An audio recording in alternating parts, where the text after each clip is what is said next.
Hi there, it's Scott Bywater here, and I thought I'd shoot out a quick Facebook Live just about, really answering the question in terms of how can you stand out by looking at what your 80/20 customers really want. And when I mean 80/20, each of us in business have specific customers who are worth more to us than others.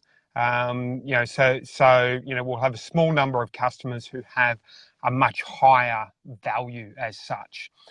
And in terms of the questions that we want to ask them, so what we want to do is we want to get inside the heads of those customers at a deep level.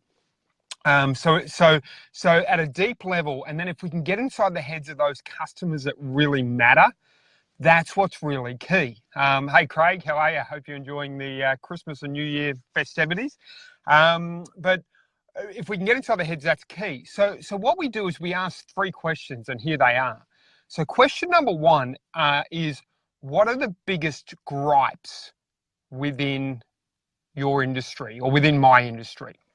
So recently I asked one of my clients this, and he said, you know what, the biggest gripes I have, within the marketing industry, and he just let loose.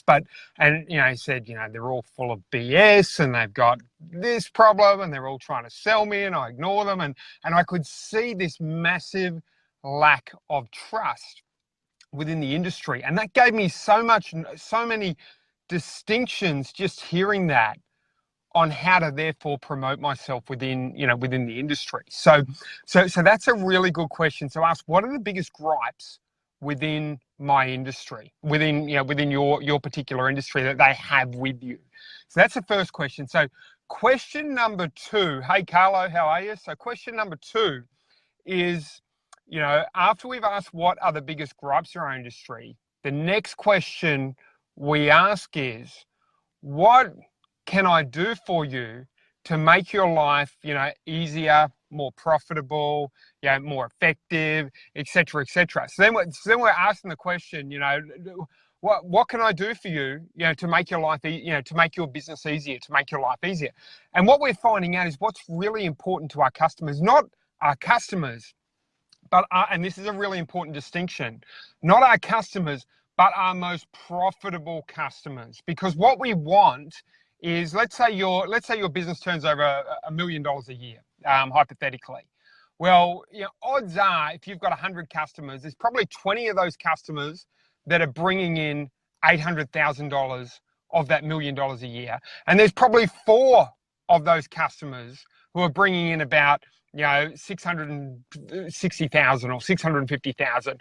Obviously, it's going to be slightly different for each business, but that tends to be the metric. So what we want is we want those 4% of customers, we want to dive inside of their heads and get more of them. Because if we can double or triple the amount of those type of customers, then it can make our business skyrocket and it can make us so much more profitable as a business by doing that. So we ask them, what can I do to make your life? And you're going to get insights into what's important to your customer. And then the third question is, okay, so the third question here is, what would it look like in a perfect world? What could I offer you in a perfect world? And when we ask that, we're asking, well, what really matters? And there's a really good example in the book. It's called The Pumpkin Plan. And he talks about when he asks his customers this, what he found was one of the big things that they said, well, what I would actually want in a perfect world. He was talking to someone who walked dogs, so they walk dogs around the street. He said, and he went to his best customers. I said, I want you to spend more time with my dog. Because I feel guilty. I'm at work and I feel guilty because I'm not spending enough time with my dog. So what they did, that caused them to change the total offering of their business to where now, instead of going around and walking like 10 dogs, they were spending more time. So it was a much simplistic business model, and they were giving people what they wanted and had generated a more scalable business as a result of doing that. So that's the power of this process. So let me just recap what those three questions are. So the three questions are, and this is to ask your best clients, what are your biggest gripes within my industry? B, if you could have it any way you wanted it, what would it look like? You know, if I could offer you the perfect service, the ideal offering, what would that actually look like? Okay, so that's the second question.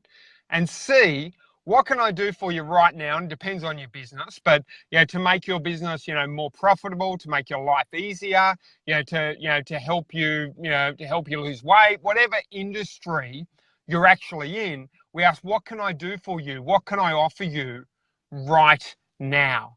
And and when we offer that, when we start to ask those sort of questions, we dive in and we get inside of our customers' minds. And once we get inside like Robert Collier said back in the day, the key with anything is to be able to enter the conversation that's going on in your customer's mind. And what this process does, this process of questions does, is that it allows you to enter specifically, the most important customers' minds to you, and then to find out what they want and to get more of them. So if your top customers are like, oh, they're a business with a turnover of $2 million plus, well, you want more of them.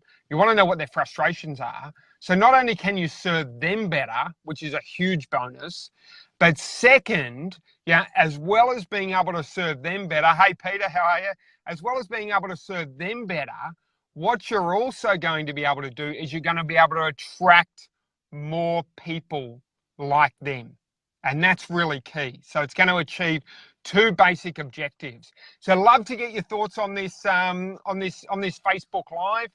What you thought of it, feel free to message me or PM me or whatever if you've got any questions.